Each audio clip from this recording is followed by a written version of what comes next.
আমরা প্রশাসক দেখতে চাই না, আমরা মাননীয় মেয়র দেখতে চাই সালাম ভাইকে। আপনারা আমার সাথে একমত আছেন? ইনশাআল্লাহ আগামীতে আমরা সালাম ভাইকে মেয়র নির্বাচিত করে আমরা মেয়রের গতিতে বসাইতে চাই। আমরা ঢাকা দক্ষিণ সিটি কর্পোরেশনের মার্কেটের নেতৃবৃন্দ আছি। এখানে 83টা মার্কেট আছে। এই 83টা মার্কেটের মধ্যে বেশিরভাগ মার্কেট চালু আছে, কিন্তু কিছু কিছু মার্কেট বিগত স্বৈরাচার সরকারের আমলে সালামির টাকা নিয়ে মার্কেটের কার্যক্রম বন্ধ করে রেখেছে, যার ফলে আমরা ইতিমধ্যে দেখেছি এখানে চানখার বোর্ড এবং মুরগিপট্টি যেটা কাপ্তান বাজার সহ বেশ কিছু মার্কেট এবং পুরান বাজার আমাদের যেটা গুলিস্তান ট্রেড সেন্টার বলে এই ধরনের বেশ কিছু মার্কেটের কার্যক্রম দীর্ঘদিন যাবৎ বন্ধ আছে। এই বন্ধ মার্কেটগুলি কিভাবে কার্যক্রম শুরু করা যায় এই ব্যাপারে আমি আমার মাননীয় নেতা আমাদের প্রশাসক মহোদয়ের কাছে বিনীতভাবে অনুরোধ জানাবো।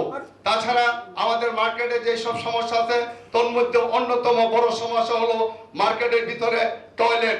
যে টয়লেটগুলি মার্কেটের ভিতরে আছে বিগত স্বৈরাচারের সরকারের আমলে তৎকালীন মেয়র তাপস সাহেবের নতুন করে একটা নিয়ম করে দিয়ে যায় যে এই মার্কেটের টয়লেটগুলি ইজারা দেওয়া হবে। এই মার্কেটগুলির ভিতরে যে টয়লেট আছে এই টয়লেটগুলি আমরা মার্কেট সমিতিতে পরিচালনা করি। এটা বিদ্যুৎ খরচ আমরা দেই, এটা পানির খরচ আমরা দেই, এটা ক্লিনিং খরচ আমরা করি, পরিষ্কার আমরা করি, কিন্তু বাইরের লোকজনকে এই মার্কেটের টয়লেটগুলিকে ইজারা দেওয়া হচ্ছিল, যার ফলে একটা অস্থির অবস্থার সৃষ্টি হয়েছিল। আমরা চাচ্ছিলাম যে বিগত 15 বছরে যে স্বৈরাচার সরকারের দোসররা যেভাবে লুটপাট করেছে সেইভাবে মার্কেটগুলিতে এসে বহিরাগত লোকেরা লুটপাট করতে চাচ্ছিল।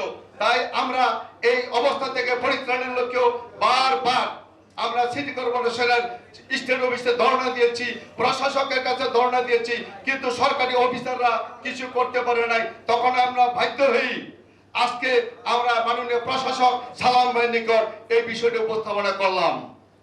তাছাড়া বিভিন্ন মার্কেটে বিভিন্ন সমস্যা আছে, বিশেষ করে মার্কেটগুলোতে যে মাসে ভাড়া নেওয়া হয় এই ভাড়া থেকে 2% টাকা আমাদের মার্কেটগুলোর জন্য রক্ষণাবেক্ষণের জন্য খরচ করার একটা বিধান আছে, কিন্তু এই খরচের আমরা কোনো টাকাই আমরা কোনো সময় দেখি না যে মার্কেট রং করা সহ কোনো কাজকর্ম করা হয় ভাই। তাছাড়া আরেকটা জিনিস দেখেন, আমি গুলিস্তান এলাকা না আপনার নিউ মার্কেট এলাকা গুলিস্তান এলাকা সবগুলো মার্কেটে আমরা সালামের টাকা দিয়া মাসে ভাড়া দেই, ট্রেড লাইসেন্স দেই, আমরা খরচ করে মার্কেটে আমরা ব্যবসা পরিচালনা করি, কিন্তু মার্কেটের চার কিনার দেওয়া যেভাবে ফুটপাত দখল করে আছে এই মার্কেটে আসে কিনা নাই এইটাই বোঝা যায় না। এই অবস্থায় এই মার্কেটগুলি দোকান মালিকরা ব্যবসায়িকভাবে ক্ষতিগ্রস্ত হচ্ছে।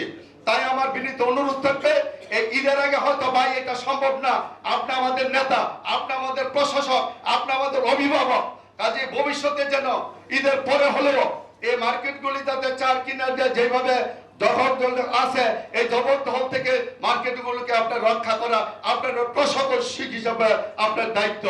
আমি আরেকটা কথা বলতে চাই, আমরা প্রশাসক দেখতে চাই না, আমরা মাননীয় মেয়র দেখতে চাই সালাম ভাইকে।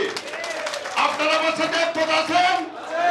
ইনশাআল্লাহ আগামীতে আমরা সালাম ভাইকে মেয়র নির্বাচিত করে আমরা মেয়রের গতিতে বসাইতে চাই। আপনাদের সভাপতি যে সমস্ত কথা বলেছে কোনোটাই ফেলনা কথা না, জরুরি কথা। তো এটা আমি অলরেডি মঞ্জু ভাইকে বলছি যে আমরা এরপরে আপনারা একটা সময় করেন এবং এই সমস্ত বিষয় শুরা হইতেই হবে।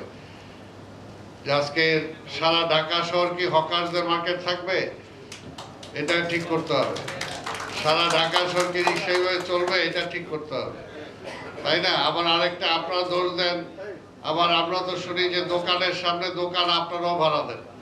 তো এই যে সব মিলে এগুলো একটা পার্মানেন্টলি শুরু হইতে হবে। এখন তো ঈদ, কারো পেটে তো ঈদ রাখতে দেওয়া যাবে না। ঈদটা যাক, ঈদের পরে আমরা বসবো, সময় নিয়ে বসবো, আপনাদের কাছেই সমাধান চাবো। যেমন এটা না শুধু আজকে সব নগরীর ট্রাফিক জ্যাম এগুলো নিয়ে সমস্যা, সব কিছু নিয়ে আমরা আলাদা আলাদা বসবো। আর বিশেষ করে মার্কেটটা নিয়ে আপনারা জানেন ঢাকা শহরে এটা তো একটা সিটি কর্পোরেশন চলার একটা ইনকাম সোর্স, কিন্তু আমি যতটুকু জানি আসলে যতটুকু ইনকাম এখান থেকে সিটি কর্পোরেশন হওয়ার কথা ততটুকু এখানে হয় না, বিভিন্ন কারণে হয় না। কাজে এই বিষয়গুলো আমরা দেখব। আর আপনাদের সুযোগ সুবিধা, যেহেতু আপনারা এখানে ব্যবসা করেন, ভিতরে আপনার টয়লেটের কথা বলছেন, ভিতরে আপনাদের টয়লেট আমার অন্যরা কেন নেবে? ওটা অন্যরা কেন নেবে? ওটা আপনাদেরই থাকবে। রাজনীতিটা হলো সবচেয়ে বড় এইখানে প্রতিবন্ধকতা।